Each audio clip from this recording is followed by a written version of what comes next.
Assalamualaikum warahmatullahi wabarakatuh. Sebelumnya perkenalkan, saya Gracia Putri Ayanda dari kelas 11-3.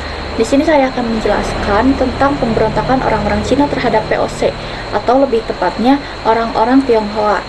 Nah, karena peristiwa itulah kemudian mendorong terjadinya sebuah peristiwa yang menelan korban banyak sekali pada orang Tionghoa yang bernama Geger Pacinan. Nah, sebelum menjelaskan ke peristiwa tersebut, saya akan menjelaskan dulu tentang awal mula atau latar belakang kedatangan orang-orang Tionghoa ke Nusantara.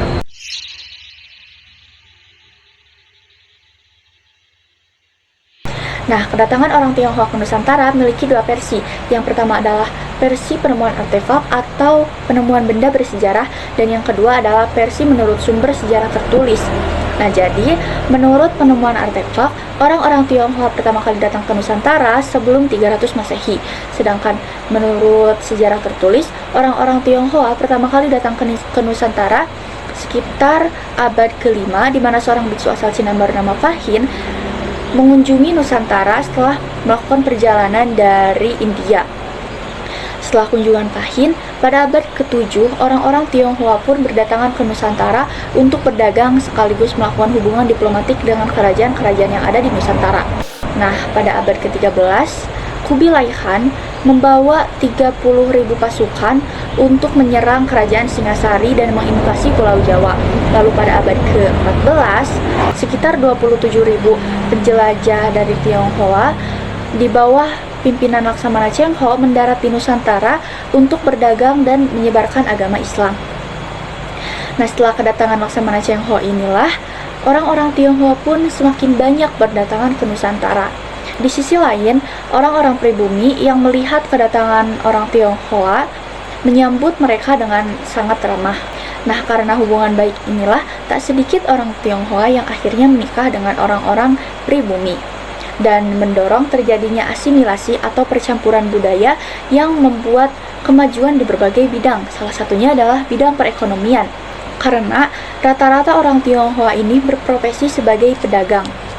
Nah, di saat orang-orang Tionghoa dan pribumi hidup berdampingan secara nyaman, pada tahun 1596, Belanda pun datang ke Nusantara untuk mencari kepulauan rempah-rempah.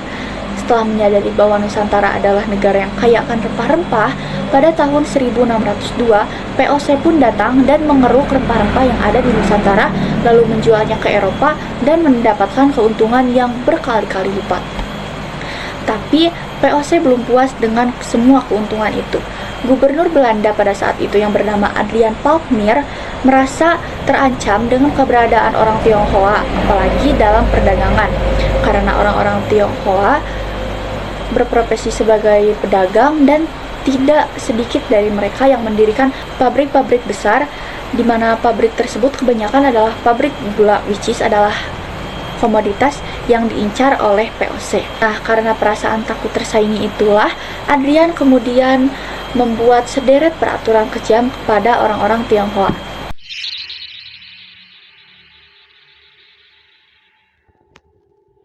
Aturan yang pertama dimulai dengan membatasi perdagangan Tionghoa, di mana mereka dilarang untuk menjual komoditas alam yang ada di Nusantara. Ibaratnya mereka cuma boleh membuka toko kecil-kecilan saja. Tetapi walau ada peraturan tersebut, orang-orang Tionghoa masih terus banyak berdatangan ke Nusantara. Melihat hal tersebut, Adrian pun panas dan akhirnya membuat peraturan baru, di mana dengan membatasi kedatangan orang Tionghoa. Setidaknya dalam aturan tersebut ada 3 hal. Yang pertama, di mana bagi orang Tionghoa yang sudah tinggal di Batavia sekitar 10-12 tahun akan dipulangkan. Dan yang kedua, orang Tionghoa wajib mempunyai surat izin tinggal. Jika mereka tidak memiliki surat tersebut, maka akan dianggap ilegal dan dipulangkan. Tapi ada juga yang bilang bahwa mereka ini akan dibuang ke Sri Lanka. Dan lalu yang ketiga, untuk memiliki surat izin tinggal, mereka harus membayar 2 ringgit. Nah, kebanyakan dari orang Tionghoa memilih untuk membayar 2 ringgit karena mereka sudah betah tinggal di Nusantara. Nah, kebetulan dengan pemberlakuan aturan tersebut, saat itu POC sedang mengalami kebangkrutan karena kalah saing dengan EIC, yaitu perusahaan milik Inggris. Nah, Adrian pun kemudian membuat aturan baru di mana bagi orang Tionghoa siapapun, mau yang sudah memiliki surat izin tinggal ataupun yang tidak, wajib membayar 2 ringgit. Jika tidak bisa membayar, maka mereka akan menangkapnya, dan jika masih tetap tidak bisa membayar sesuai tenggat waktu yang sudah ditetapkan, maka mereka akan diperbudak, dijadikan budak di Sri Lanka atau Afrika. Tetapi ada juga yang bilang jika mereka ini sebelum sampai ke tempat tujuan, mereka dibuang begitu saja ke lautan. Tidak puas dengan itu, Adrian pun dengan pasukannya mendatangi rumah-rumah orang Tionghoa dengan dalih ingin merazia senjata.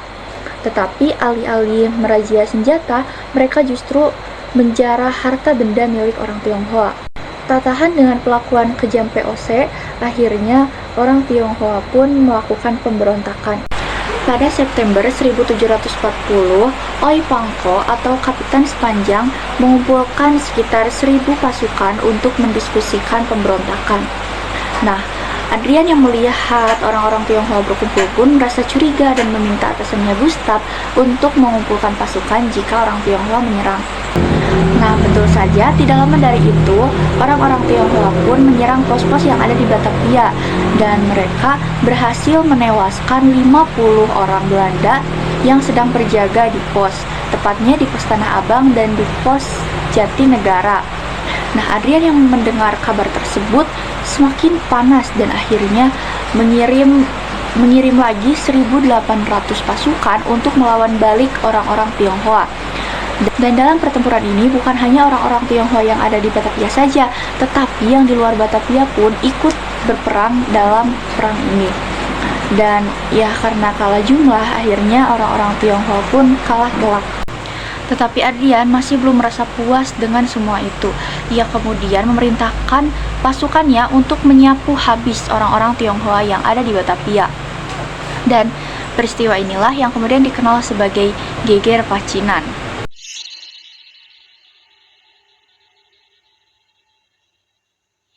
Nah, jadi Geger Pacinan ini terjadi pada 9 Oktober 1740, di mana orang-orang Tionghoa dibunuh habis-habisan oleh POC. Nah, dalam pembunuhan ini orang-orang POC benar-benar membunuh siapapun orang Tionghoa yang ada di Batavia, mau wanita, laki-laki, bahkan bayi, dan bahkan juga orang-orang yang sedang diperiksa di rumah sakit turut mereka bunuh. Lalu entah bisikan dari siapa, entah hasutan dari siapa, ada yang mengatakan bahwa orang-orang Tionghoa ini ingin memperkosa wanita-wanita pribumi. Nah, alhasil orang-orang pribumi pun menjadi marah dan ikut membunuh orang-orang Tionghoa. Nah, setelah kejadian itu pada 14 Oktober, Adrian masih belum puas lagi. Ia kemudian mengadakan sayembara, di mana pada sayembara tersebut berisi, siapapun yang bisa membawakan saya kepala orang Tionghoa, maka akan saya beri hadiah.